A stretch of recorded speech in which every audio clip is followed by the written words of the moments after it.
Hello, this is G. Welcome back to my channel. Kamusta kayong lahat? So, itong reading na to ay collective. Paalala lang din, hindi lahat ay makaka-resonate sa reading na to. So, take what resonate and leave what doesn't. So, ibig sabihin, kung hindi ka naka-resonate at hindi na-pick up yung energy mo, ibig sabihin, hindi para sa yung reading na to. Kung pala sa mga gustong magpa-private reading sa akin, nasa description yung link na aking Facebook page. Nagki-cleanse din po ako, so kung gusto niyo po magpa-schedule, i-PM niyo lang po kami sa GG Star TV. Available na rin po ang aming pampaswerte na bracelet. Meron din po kaming pangonto sa gayuma. At meron din po kaming all-in-one bracelet. So kung gusto niyo po mag-order, nakapin po sa baba yung link na aming Facebook page. Paka-check nyo na lang po.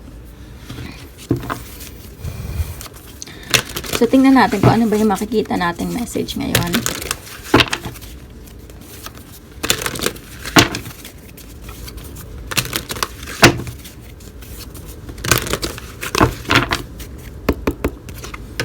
King of Swords, Nine of Pentacles, Six of Cups, Ace of Wands, Queen of Cups. So, nakikita ko dito, kinat-off mo na yung dati mo naging karelasyon sa buhay mo. Ito yung sinasabi dito. Kaya lang, bumabalik yung taong to. So, ito yung nakikita ko na nagda-doubt ka sa taong to dahil nga probably tinulungan mo yung taong to. Lahat-lahat ibinigay mo financially hanggang sa wala nang natira. So, ngayon sa nakikita ko dito, unti-unti ka nang bumabangon ngayon. Pero, itong taong to, na-realize niya yung mga pagkakamali niya. So, sa nakikita ko, maaring nagparamdam na tong dati mo naging karelasyon.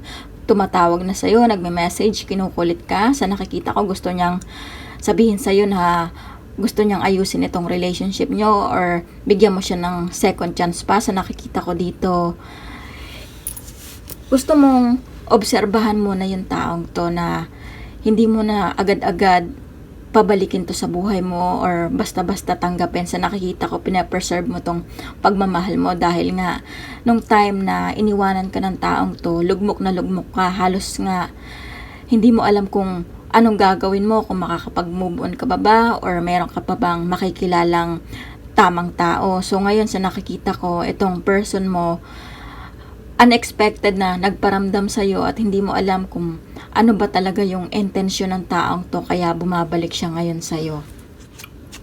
The Hierophant, nakikita ko dito, gusto na ng person mo na mag-commit dito sa relationship nyo. Maaring may mga anak kayo, kaya gusto ng taong to na ayusin itong relasyon nyo. Pero yung iba dito, maaring meron kayong plano in the future. Itong taong to na-realize niya ngayon na gusto niyang piliin ka na ngayon at tuparin itong mga pangako niya. So, ito yung nakikita ko na nagising na sa katotohanan itong person mo na dapat ikaw yung piliin niya dahil ito yung tama. Knight of Pentacles, nakikita ko dito, possible din na merong dahilan kung bakit bumabalik yung taong to. Yung iba dito, maaring gusto lang nila makabenefit sa inyo dahil nga financially stable kayo or nakikita ng taong to na kayo lang yung taong tatanggap sa kanila at tutulong. So sa nakikita ko, kailangan mong pag-isipan ng maraming beses bago mo bigyan ng second chance itong dati mo naging karelasyon. Kasi sa nakikita ko, may involved na pera dito sa pagbabalik. So, wag mong hayaan na itong person mo, gamitin ka lang at iwan ka lang niya ulit sa ere. So, magtingin pa tayo ng cards.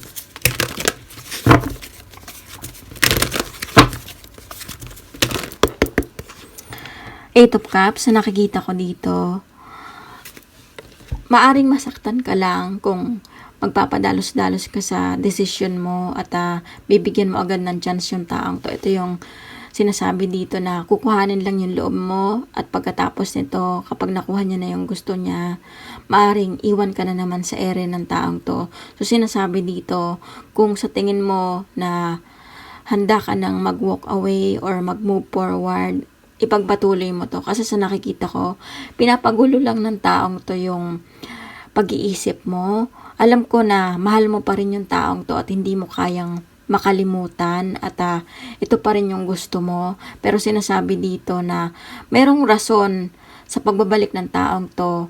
Oo, gusto niya maging committed sa'yo. Ito yung sinasabi dito. Pero sa nakikita ko, dahil nga nakikita ng taong to na hindi mo pa rin siya kayang kalimutan at handa ka pa rin tanggapin siya kahit na marami na siyang ginawang pagkakamali sa'yo. So sa nakikita ko dito, kailangan mong i-value yung sarili mo. Kung sa tingin mo may doubt ka sa taong to, wag mong hayaan na maulit-ulit yung nangyari na paulit-ulit ka lang gawing tanga ng taong to. Sa nakikita ko dito, marami pa rin tinatago at nililihim yung taong to. Hindi pa rin siya nagsasabi sa'yo ng totoo. So maaring gusto lang ng taong to na makabenefit sa'yo financially, may mangyari lang.